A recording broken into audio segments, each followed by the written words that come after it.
Hey guys, and welcome back to our channel.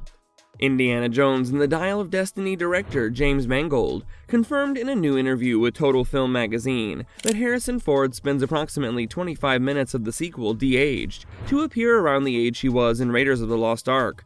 Keep watching this video for Harrison Ford's thoughts on being de-aged for new Indiana Jones movie.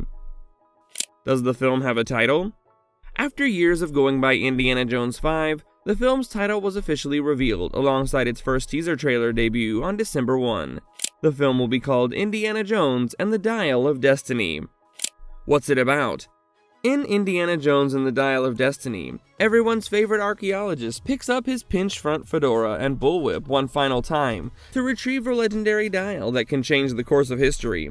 Alongside his goddaughter Helena, he soon finds himself facing off against Jürgen Voller, a Nazi who now works for NASA, in a rip-roaring race against time.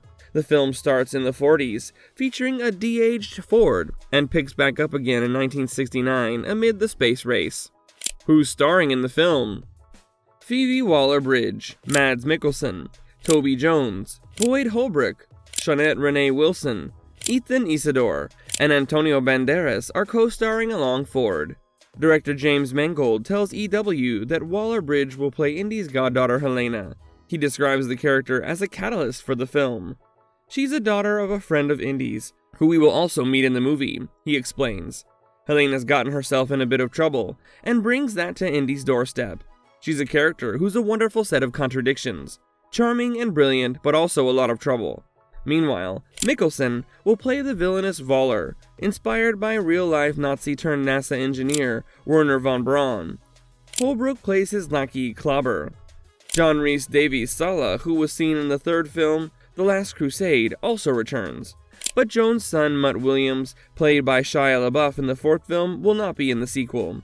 Mangold promises that audiences will find out what happened to him, but wouldn't say any more. Jones is playing Helena's father, and Banderas has a small role as a friend of Indy's. How does Ford feel about the de-aging? The Dial of Destiny team previously disclosed that the new VFX technology was created for the film in order to de-age Ford, but now fans know it was for an extended act of the movie, and not just a simple flashback scene. Mangold called Ford incredibly gifted and agile, which made it easy for the actor to pretend that he was 35 when filming the scenes. But the technology involved is a whole other thing, Mangold said. We had hundreds of hours of footage of him in close-ups, in mediums, in wides, in every kind of lighting, night and day. I could shoot Harrison on a Monday as, a 79-year-old playing a 35-year-old, and I could see dailies by Wednesday with his head already replaced. It wasn't a year of effort to get a first pass, Mangold continued. It was an incredible technology, and in many ways, I just didn't think about it. I just focused on shooting what's approximately a 25-minute opening extravaganza. That was my chance to just let it rip. The goal was to give the audience a full-bodied taste of what they missed so much. Because then, when the movie lands in 1969, they're going to have to make an adjustment to what it is now, which is different from what it was. Ford revealed earlier this year that artificial intelligence was used to comb through his entire filmography, so that his de-aged face was his actual face ripped from archival footage. They have this artificial intelligence program that can go through every foot of film that Lucasfilm owns, Ford said. Because I did a bunch of movies for them, they have all this footage, including film that wasn't printed. So they can mine it from where the light is coming from the expression. I don't know how they do it, but that's my actual face.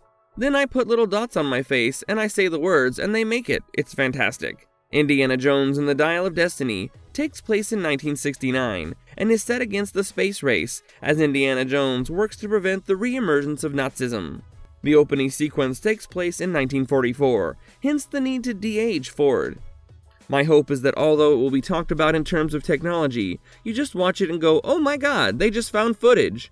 This was a thing they shot 40 years ago. Producer and Lucasfilm Kathleen Kennedy previously told Empire magazine about de-aging Ford. We're dropping you into an adventure, something Indy is looking for, and instantly you have that feeling. I'm in an Indiana Jones movie. Ford told Empire that seeing himself de-age was a little spooky, but he added, this is the first time I've seen it where I believe it. I don't think I even want to know how it works, but it works. It doesn't make me want to be young though. I'm glad I've earned my age. With that, we come to the end of our video. Indiana Jones 5 isn't the first film in recent times to experiment with de-aging. Some successful movies which dabbled with digital de-aging include Blade Runner 2049, Captain Marvel, and The Curious Case of Benjamin Button. As of now, Disney has planned to release Indiana Jones and the Dial of Destiny nationwide on June 30. See you next time with another great video. Until then, take care and goodbye.